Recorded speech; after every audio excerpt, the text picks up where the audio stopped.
Nuclear bombs are a very well-known and very dangerous weapon. Despite them being some of the most notorious weapons ever, they are frequently talked about, but rarely used. The first ever nuclear explosion happened July 16, 1945. The nuclear device was named Trinity. It was not a bomb dropped from a plane, but rather a stationary assembly of components on the ground.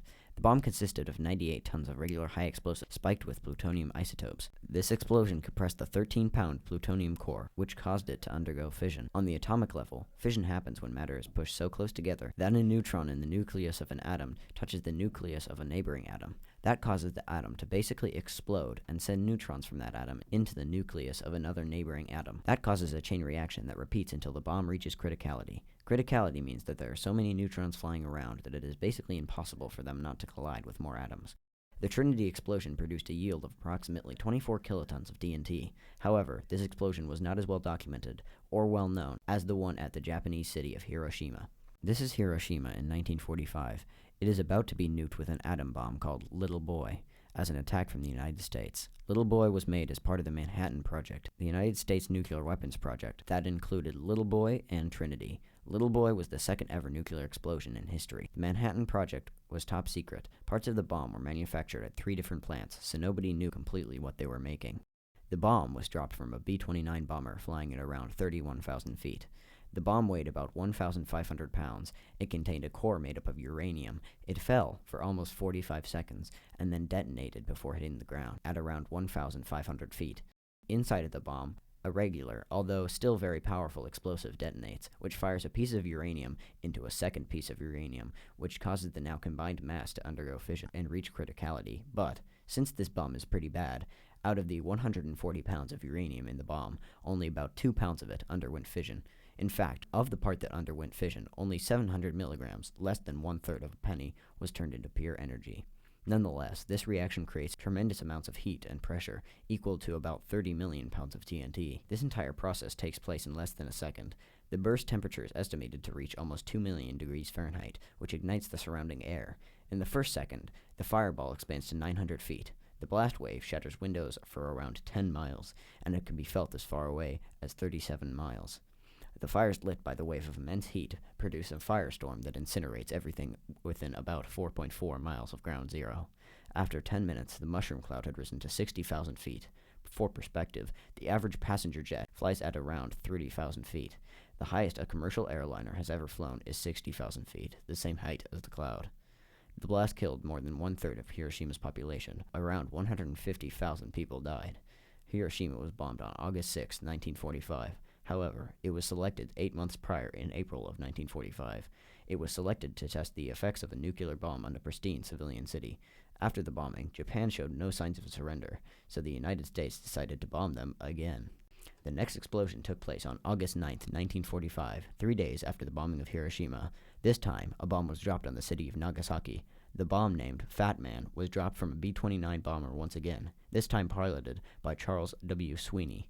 The plane flew at a similar altitude to the previous explosion as well, although the Fat Man bomb worked differently to Little Boy. It used the same implosion method as Trinity to achieve fission. Around 50,000 people were killed in the bombing of Nagasaki.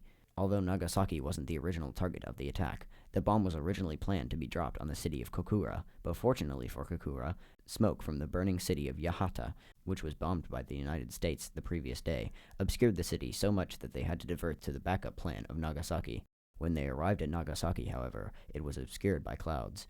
They were ordered to use radar to drop the bomb instead, heavily impacting accuracy, but at the last moment, a hole opened up in the clouds and Fat Man was dropped. It fell for approximately 43 seconds, but due to the poor visibility, it exploded at 1,650 feet, missing the detonation point by almost 2 miles. So, it didn't do as much damage as the bomb at Hiroshima. Those 2 bombs were the only nuclear weapons to ever be used in war, as America was one of the only countries in the world with access to nuclear weapons. They didn't come up again until after World War II. After World War II ended in 1945, the United States and its allies formed NATO in 1949. NATO put in place global policies to stop the spread of the Soviet Union. The Soviet Union formed the Warsaw Pact in 1955 in response to NATO. On the 18th of November, 1956, the leader of the Soviet Union, Nikita Khrushchev, famously declared, "Whether you like it or not, history is on our side. We will bury you." By this point, the Soviet Union had access to nuclear weapons. Geopolitical tensions continued rising until the Cuban Missile Crisis in 1962. The Soviet Union decided to strategically place nuclear missiles in Cuba to expand their range on the United States and give them a massive advantage. America considered 6 options for a response to this. Do nothing, and hope they don't decide to use the missiles. Diplomacy tried to talk the Soviet Union into removing the missiles. Secret deal with Cuba offer the president of Cuba the choice of splitting with the Russians or being invaded by the United States. Invasion, full-force invasion of Cuba and overthrow of Castro, Cuba's leader. Airstrike, use planes to attack the missile sites. Blockade, use boats to block missiles from getting to Cuba. They chose to attempt to invade Cuba by force and attack the known missile sites. The U.S. established a blockade of boats around Cuba to prevent the shipment of missiles, and they planned to invade soon. Neither side showed signs of backing down, and both the United States and the Soviet Union were locked in a stalemate. The threat of nuclear war grew every day, with both sides threatening to fire, bringing destruction to both countries. However, at the height of the crisis, the Soviet Union sent the president a letter. This letter basically said, if you promise not to invade Cuba, we'll take the missiles out. However, the U.S. did not take the deal, and tension continued to rise. Then, the Soviets sent another letter, this time saying, we'll take the missiles out of Cuba, if you take yours out of Italy and Turkey. At this point, the U.S. was out of options, so they accepted the deal. The Cold War and the Cuban Missile Crisis was the closest the world has been to all-out nuclear war. Nowadays, we know at least 9 countries possess nuclear weapons: the United States, Russia, France, China, the United Kingdom, Pakistan, India, Israel, and North Korea. They possess these mostly as a nuclear deterrent. The promise that if you nuke a country, that country will nuke you back twice as hard is a good reason to not nuke people.